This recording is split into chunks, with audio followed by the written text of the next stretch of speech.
Hello and welcome to Vault Holocron. I'm Jonathan and today we will be discussing Cobb Vanth. So Cobb Vanth appeared in The Mandalorian Season 2 and later showed up in the Book of Boba Fett, which ended recently. But did you know that he did not originate in live action? Before featuring in The Mandalorian Season 2, he was in the Aftermath trilogy of books, set before his live action appearance. From these books and the short flashbacks we got in The Mandalorian, we know quite a bit about Cobb Vanth's life before Mando. So today I intend to go through Cobb Vanth's life before he met Din Djarin, and dive deeper into the story of this popular character. So let's get into it. Cobb Vanth was born on Tatooine, and not much is known about his early life, but we do know that at some point he entered into slavery. As a slave, he was branded by his owner, who carved a star shape into his back and forced him to work for free. However, he did manage to escape slavery at some point, going on to become a sheriff of the town Mos Pelgo, now known as Freetown. It's called Freetown now. We changed the name. Suits us better. After Jabba's death, there was a power struggle on Tatooine, causing issues with the crime syndicate, the Red Key Raiders. The Red Key Raiders were led by Lorgan Mavellan, and they posed as a mining company on Tatooine in an attempt to gain power. While on Tatooine, the Red Key Raiders were hoping to exploit Tatooine for its silicax oxalate, delirium oil, and slaves. As you probably could have guessed, Vanth didn't like the Red Key Raiders. The night after the Battle of Endor, Cobb Vanth was in the bar at Mos Pelgo when the town was attacked by a different mining company called the Mining Collective, who shot up the bar and forced the residents of Mos Pelgo into slavery. However, Cobb Vanth managed to escape alongside Tanti, who was the bartender. However, Tanti was then caught. Cobb Vanth then stole a camtono filled with silicax oxalate crystals from the Mining Collective and fled into the desert. After walking around without food and water, Cobb Vanth eventually collapsed alone in the desert. This wasn't the end of his story though, as the Jawas actually saved him, offering him water aboard their starcrawler. They then proceeded to take notice of Vanth's camtono of silicax oxalate crystals, offering him many items for them, but he was uninterested. Instead, Vanth turned to Boba Fett's armor, which they had in their possession. While Cobb Vanth was still on the starcrawler, the Red Key Raider, Adwin Charu, arrived, looking to trade with the Jawas. Charu was hoping to buy good droids, weapons, and mining equipment, but they wouldn't trade him their best items at this point. When Vanth saw Adwin Charu, he could tell that Charu was an off-welder due to how clean he was and the fact that he didn't know that the Jawas worked off report. By the way, report just means that you have to build a relationship with the Jawas for them to trust you and offer them more valuable items. Charu was disappointed by this, saying that he didn't have the time to build a rapport, and so he went to leave the sandcrawler.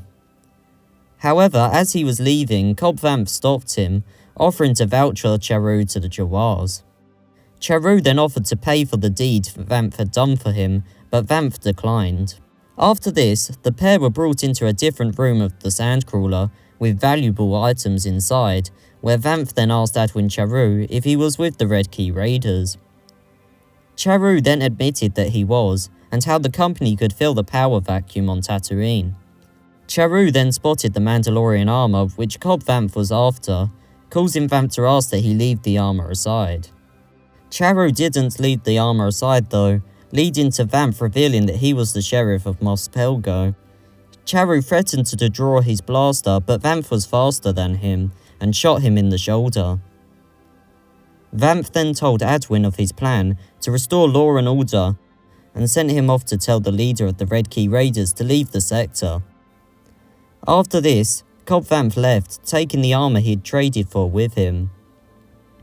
Using this armor, he returned to Mos Pelgo, entered the bar, and fought off the Mining Collective.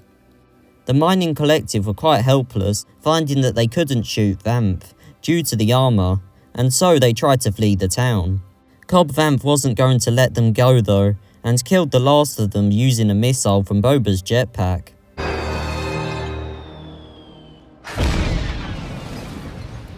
After this, Vanth protected the people of Mos Pelgo and became the de facto mayor. The town then became known as Freetown. After this, the Red Key Raiders attempted to smuggle a baby Hutt into the Palace Diaz in Freetown. This was so that they could install him as a puppet ruler. The residents of Freetown fought against this though, leaving them with the baby Hutt, which they struggled to take care of. They did find a solution to this problem though. At some point, the Red Key Raiders attacked Jabba the Hutt's old beastmaster, Malakili, near Freetown, but he was saved by Vanth and Vanth's Twi'lek companion, Issa Orr. Vanth then hired Malakili, offering him a place in Freetown if he trained the Huttlet, and a couple of Rontos. Malakili then trains the Hutt, treating it as a sentient being and naming it Bulgo. While Malakili was in Freetown, the town came into conflict with the Tusken Raiders. But this was sorted through Malakili, who helped Vanth make a deal with the Tusken Raiders, which involved the Tusken Raiders leaving the town alone and fighting off criminals such as the Red Key Raiders in return for water and a Krayt Dragon Pearl. However, trouble still caught up to Vanth and Freetown, as the Red Key Raiders attacked Freetown, occupying it and even capturing Vanth. Cobb Vanth was then brought in front of the leader, Lorgan Marvellon, where he was then taunted and beat up. Marvellon then revealed his plan to enslave the members of Freetown, exploit Tatooine for its delirium oil and silicax oxalate, and sell Bulgo to the Hutts. All hope wasn't lost though, as Vanth had a plan. Cobb Vanth signalled to Malakili so that they could then signal to Bulgo the Huttlet, who then screamed.